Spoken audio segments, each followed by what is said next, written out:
Olá, bem-vindo ao canal da Clínica Facto. Faremos hoje uma entrevista sobre obstipação intestinal. Esse tema, de uma certa maneira, é algo muito recorrente, principalmente com as mulheres. Muitas vezes elas acabam não passando essa queixa para os seus médicos, que normalmente são ginecologistas ou seus clínicos, e os problemas acabam ocorrendo não só por uso de medicação inadequada, como também a falta da investigação para o tratamento correto.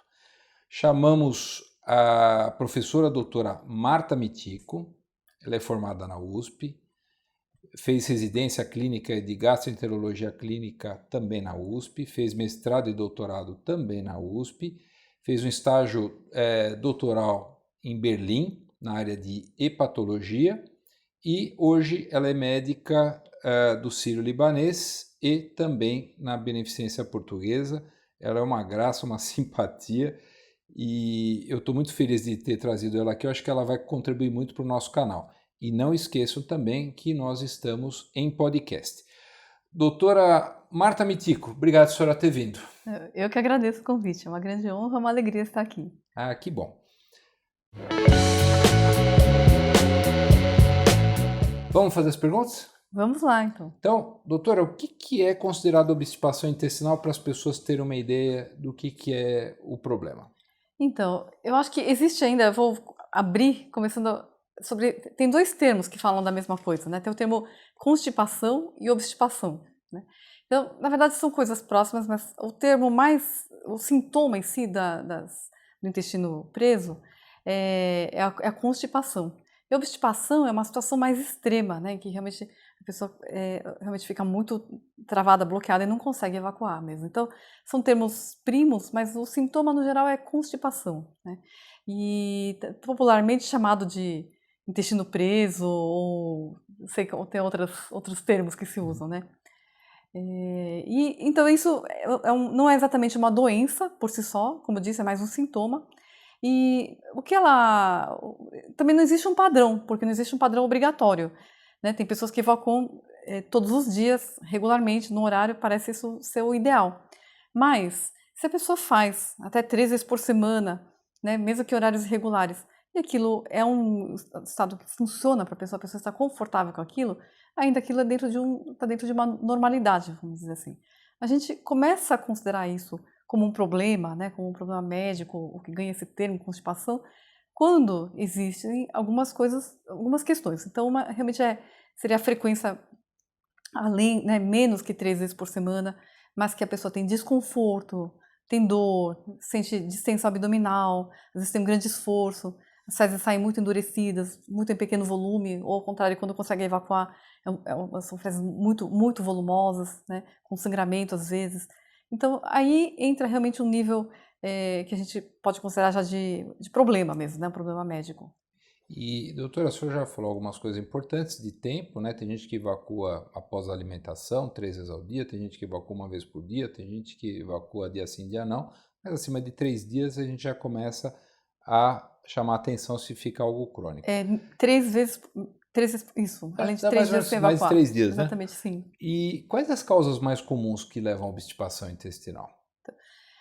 Constipação, né, de geral, Constipação. é muito frequente, né? Então, assim, a gente fala que até 20% da população tem isso, tem intestino preso. E por isso, assim, na maioria das vezes, as causas são de questão de estilo de vida, vamos dizer assim, né? Está muito ligada a falta de atividade física, né? Sedentarismo, baixa ingestão de água, porque o intestino ele vai absorvendo líquido. E aí, quando a pessoa ingere pouca água, aí ele vai ressecando as fezes. O ideal é...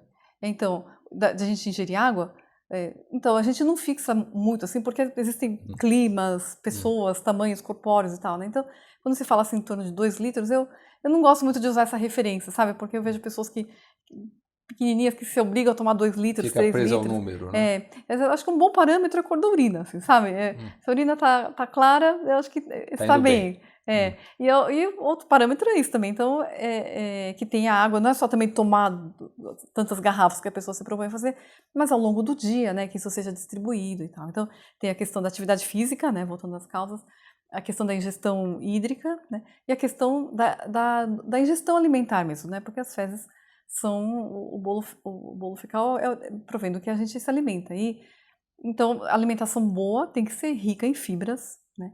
E tem que ter também um pouco de gordura. Então, hoje em dia também um bom problema disso, além do sedentarismo, da baixa ingestão de água, também às vezes são as dietas restritivas, né? E a pessoa come muito pouco, faz jejuns muito prolongados, né? E principalmente hoje os ultraprocessados, né? Os alimentos industrializados, que são pobres em fibra, de maneira geral, né, as pessoas estão muito agora nesses alimentos ultraprocessados de fácil preparo, de entrega, né? Agora é tudo pela entrega dos aplicativos. Da né? praticidade, né? E aí elas são pobres em verduras, frutas, etc. E aí uma coisa que eu queria te perguntar, nas mulheres em especial seria assim, fatores hormonais, perineais, né? Psicológicos, e a idade também contribui? O que você acha disso? Sem dúvida, quando a gente fala em constipação, obstipação, é um problema bastante feminino. Claro que os homens também têm, né? Mas realmente a gente tem que sempre lembrar das mulheres. Existem algumas questões e algumas fases, assim, né? Então, primeiro, a obstipação, às vezes já tem na infância, né? Às vezes na adolescência, às vezes já tem muito uma questão é cultural também, né? De não usar o banheiro, às vezes de bloqueios, né? Que talvez a gente seja desde muito criança educada a achar que evacuar é feio, enfim, ela é associada com uma certa rejeição, com uma certa esse certo tabu a Que é algo respeito que é disso, funcional, né? que faz parte da vida, né? Exatamente, é fisiológico, né? Mas é sujo, é feio, né? Então deve ser evitado e também dos banheiros, da higienização, né? Então essa é uma questão.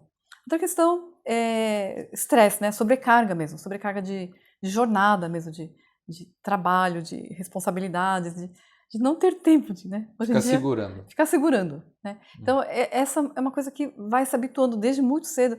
Não, aqui não vou usar o banheiro. Aqui as pessoas estão aí, não vou usar agora. Então essa é um treino, né? É um treino, uma deseducação, na verdade, no sentido sempre de fazer reter, postergar, né? E ir contendo. Depois tem a questão da progesterona. A progesterona é um hormônio obstipante, né? Então as grávidas são um caso clássico de constipação ou obstipação. E além de tudo, as grávidas ainda têm o bebê, né? Disputando espaço e empurrando o Mudança da intestino, anatomia da colocando. parede abdominal, né? Então, realmente é um momento de dificuldade mesmo, bastante grande.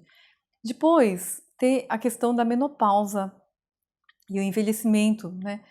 Nessa questão do envelhecimento, a gente também, claro, inclui os homens também tem essa questão, mas para as mulheres acho que isso tem um marco, né? Que a menopausa é um marco, essa mudança hormonal também contribui, e aí tem ressecamento de mucosas, né? Tem também essa tendência que tem menos produção de secreção de muco, mas também de novo de não ingerir água. E aí, entre outros fatores, né? O peristaltismo tende a ser mais lento, né? Os músculos vão enfraquecendo, né? Às vezes as mulheres também têm questão de prolapso uterino, de partos, né? Tudo também. Então, tem vários fatores musculares locais mesmo também, né? E tem também o fato de às vezes ficar mais acamado, tem outras doenças, tem os medicamentos concomitantes, né?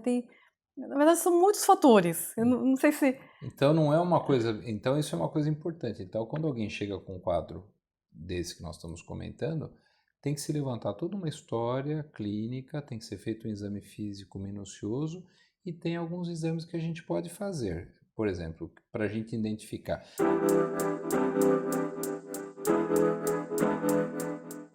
Quais exames que você, assim, só fazendo uma coisa rápida que você pediria para um paciente que chega, de repente é uma mulher, que ela está com 40 anos, tem uma história de obstipação, não aguda, né? Que de repente muda, que pode ser uma história de um câncer, alguma coisa assim.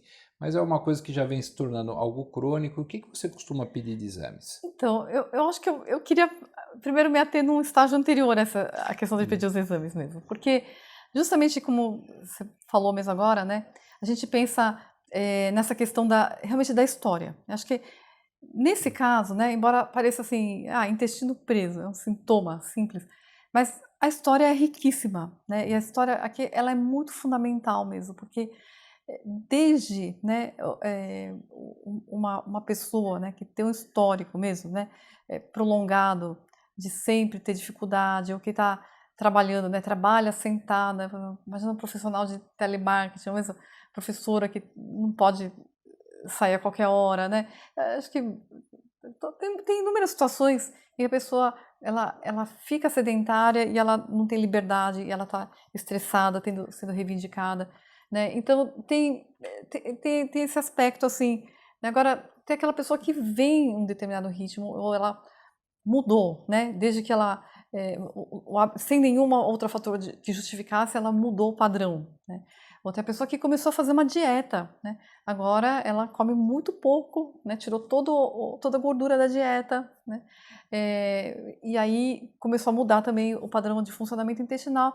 Então, eu acho que essa história, né, que inclui tudo isso daí, como é o padrão, como a pessoa se sente em relação a isso, qual a disponibilidade que ela tem, que medicamentos ela está usando. Às vezes começou a usar medicamentos que têm um efeito colateral, né? Às vezes começou a tomar um antidepressivo ou algum polivitamínico, às vezes com cálcio, por exemplo, né? Ou com comprimido de ferro para cabelo, por exemplo, quando você está fazendo um tratamento de beleza, comprimido de ferro prende muito o intestino. Então, às vezes uma história Bem bem feita. feita, ela resolve ali, sabe? Fala, não, peraí, foi desde que você começou isso? Então vamos fazer uma experiência, né? Só retomar uma dieta ou acrescentar uma fruta mais laxativa, uma mamão no café da manhã, você vai resolver ali, né?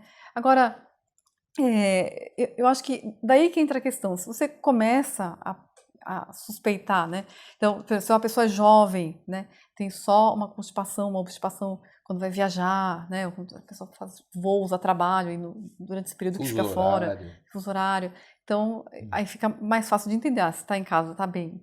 E quando faz essas viagens, por exemplo, desanda as coisas, né? Ou quando tem um relatório para entregar, uma coisa assim. Então, você consegue ficar mais tranquilo. Agora, quando você começa a ver, às vezes essa pessoa, como você falou, essa paciente tem 40 anos, ainda é jovem, mas acima dos 45, 50, né, pacientes pós 60 anos, então realmente já muda, né, só pela faixa etária a gente já começa a pensar em outros fatores. Se o paciente conta, por exemplo, que tem dor, né, passou a ter dor, ter sangramento, né, ou tem um cansaço além da conta, ou tem náuseas associadas, né, tem emagrecimento, né, são fatores são sinais de alerta, né, para a gente. Então, a gente vai direcionar isso de acordo com todas essas questões, né? Se o paciente é um diabético de longa data, por exemplo, então já está tendo, às vezes, outros concomitantes, um formigamento, tem alguma alteração renal, né? Então, eu acho que a solicitação dos exames, ela vai ser direcionada de acordo com isso, Com a né? história e o exame Com o exame físico. físico. Mas a gente vai lembrar também, né, que existe a constipação dentro da síndrome do intestino irritável, né? Hum. Que é uma doença funcional, né? São pessoas que têm esse intestino preso, né? Que deixa de evacuar é, nessa frequência, né? Que tem esse desconforto, mas que as crises de dor, né, que acompanham assim, essa dificuldade de evacuar, às vezes a pessoa não só tem dificuldade, mas depois que evacua, as fezes endurecidas, e tudo, e ainda tem a sensação de evacuação incompleta, né, que é o tenesmo, né? E então, quando fica com esse desconforto, às vezes tem muita cólica e tudo. Mas se essas crises acontecem, pelo menos uma vez por semana, e isso se repete já, pelo menos há mais de 3 meses, então isso lembra muito um critério também de intestino irritável, né? Que mais classicamente, intestino irritável tem a ver com diarreia, mas também existe a forma de constipação, né? E existem as formas associadas à doença inflamatória intestinal. Então, os exames vão ser direcionados muito de acordo com esse raciocínio. Costuma ter uma colonoscopia com frequência, né? E muitas vezes a gente pede a colonoscopia com biópsias seriadas, porque mesmo que a colonoscopia estiver normal, a gente investiga também no nível microscópico, né? Isso. E também tem também o exame proctológico, né? E que geralmente o proctologista mesmo que faz no consultório, mas esse exame também pode ser complementado, né, com manometria no retal, com defecograma, né? Você pode fazer um trânsito intestinal, fazer uma manometria no retal. Então, tem outros exames que a gente pode complementar, mas a gente vai direcionar, né? São exames que às vezes nem sempre são disponíveis, né, rotineiramente, que tem um certo desconforto, né, para o paciente e leva tempo, tudo. Então, eles têm que ser criteriosamente definidos e decididos, né, de acordo, realmente muito direcionado de maneira individual. Eu não consigo listar assim um Eu vejo fluxo. assim, normalmente esses pacientes que nos procuram, muitas vezes eles acabam já vindo com uma história já prolongada, né?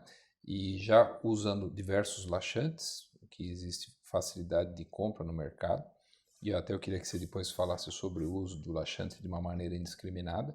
E já no próprio exame físico a gente já consegue descobrir algumas coisas, principalmente em mulher em problemas de períneo, retrocelia anterior, que é uma coisa comum também em mulher, prolapso retal que você comentou, e aí a gente complementa, né? Então, existem alguns exames. Quando a gente já fez todos os testes terapêuticos, já fez as mudanças, nós usamos determinados medicamentos, a gente vê que não melhora, a gente parte para essa investigação armada. E a gente tem achado algumas coisas bem importantes do períneo, que as mulheres têm engravidado mais tarde, o comprometimento do períneo tem atuado bastante nessa obstipação. E existem alguns tratamentos bem interessantes, de acordo, né, que até que depois que nós vamos conversar sobre o biofeedback e a fisioperineal.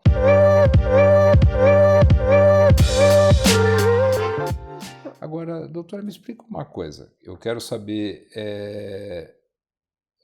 em relação aos remédios de uso diário.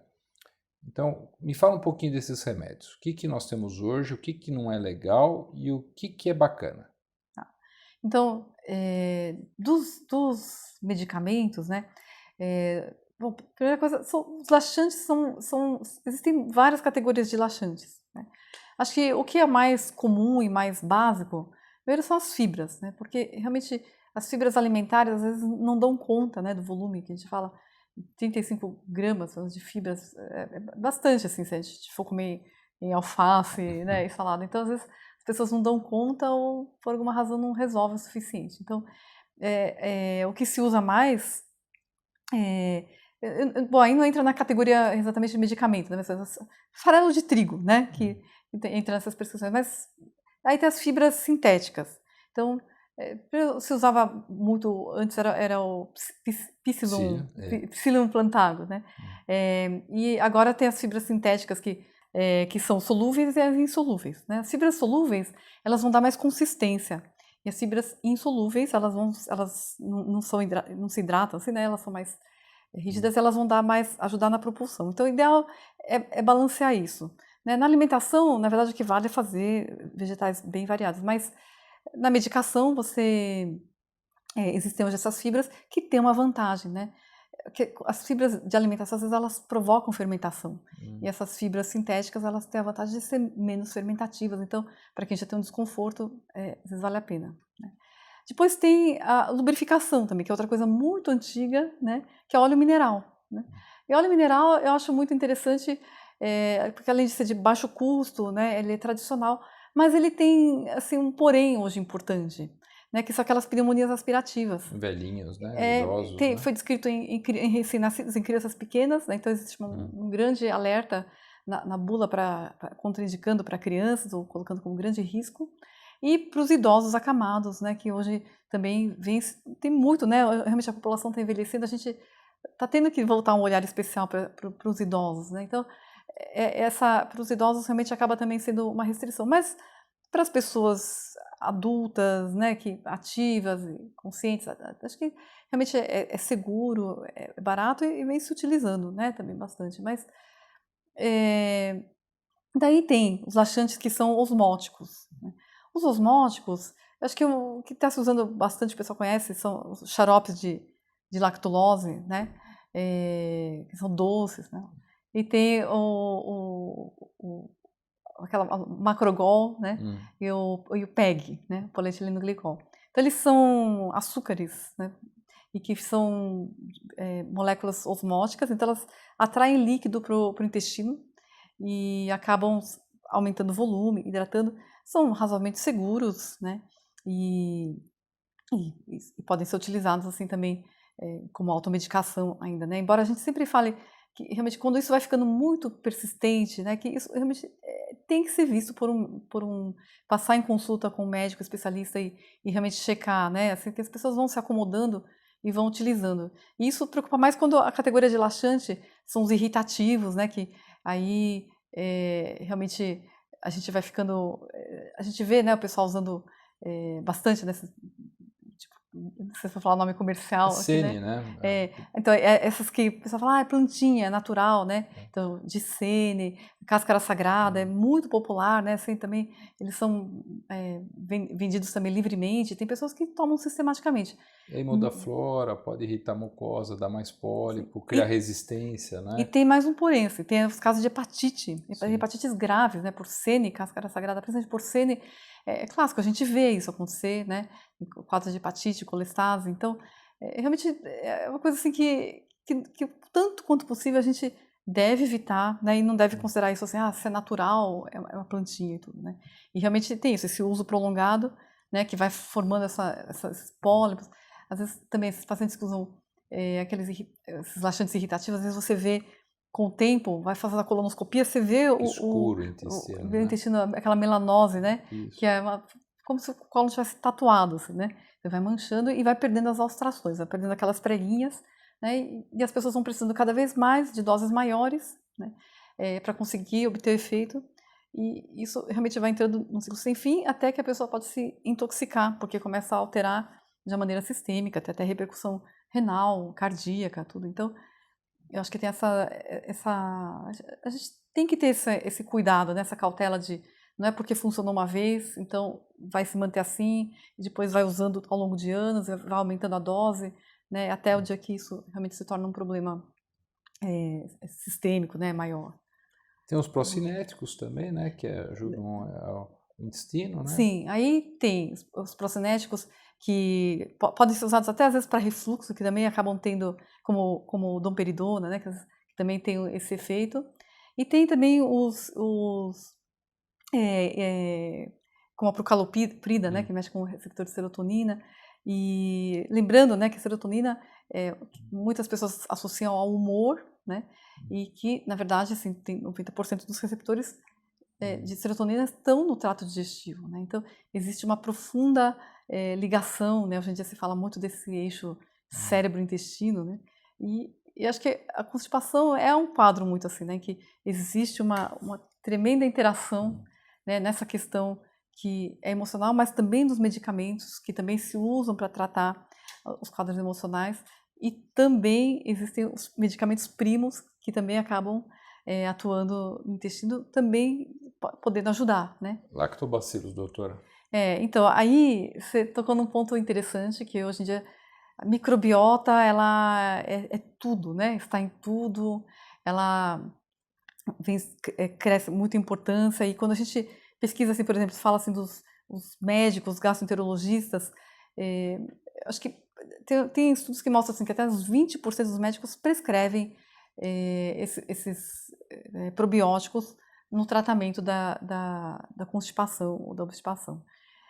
Tem estudos que realmente nos encorajam, né, que prometem realmente bons resultados, mas na realidade eu acho que não existe ainda realmente um estabelecimento definitivo, e no sentido de falar assim, para esse tipo de quadro, esse tipo de lactobacilo, de bifidobactério, né? Acho que são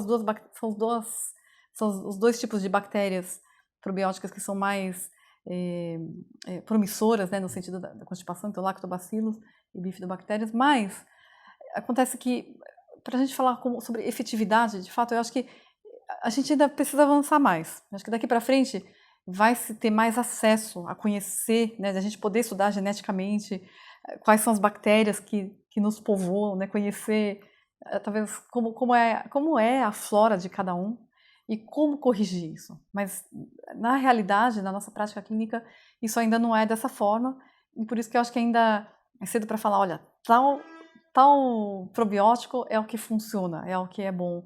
né? Porque, na verdade, as pessoas são muito diversas, né?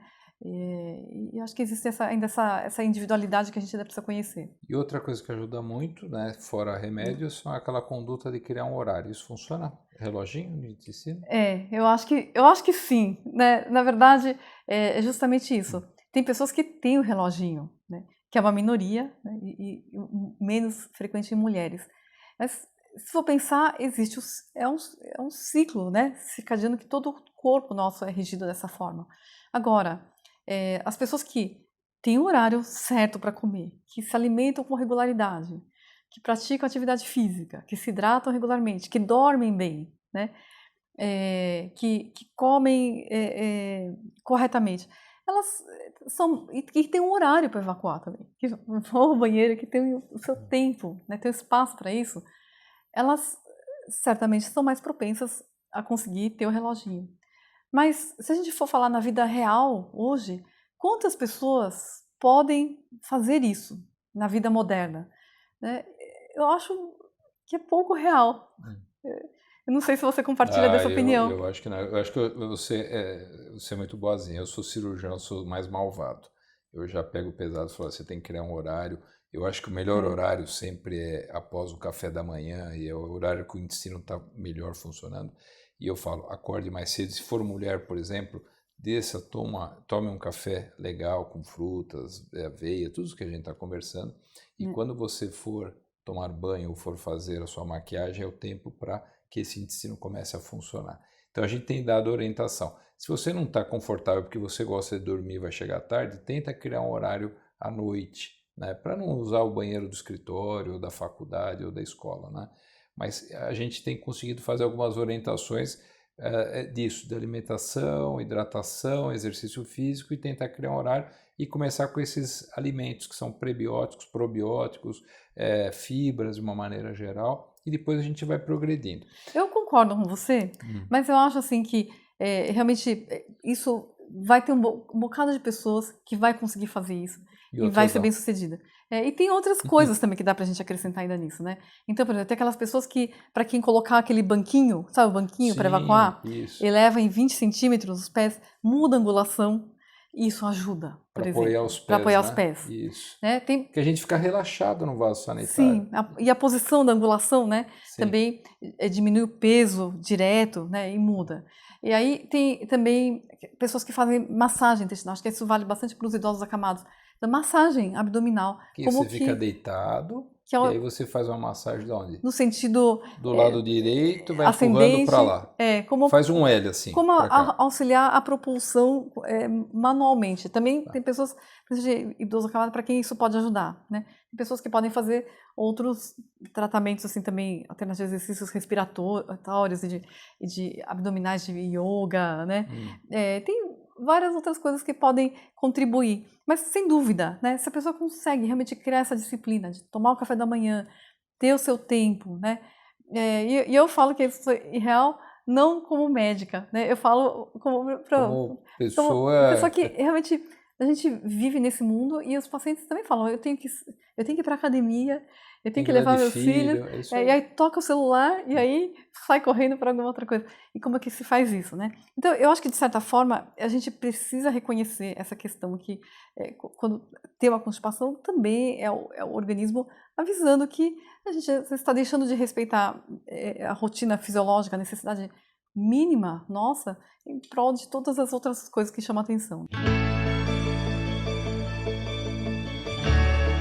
Doutora, para finalizar, uma coisa que é importante. Nós temos tudo isso, tudo bonitinho, tal, e aí não deu certo no exame físico, a gente acha algumas coisas no períneo feminino. Então, entre elas a contração paradoxal do ânus, que é, em vez, na hora que as fezes estão descendo, as portinhas se abrirem e eu ir ao banheiro, isso se contrai, ou o próprio anismo, né, que a pessoa tem.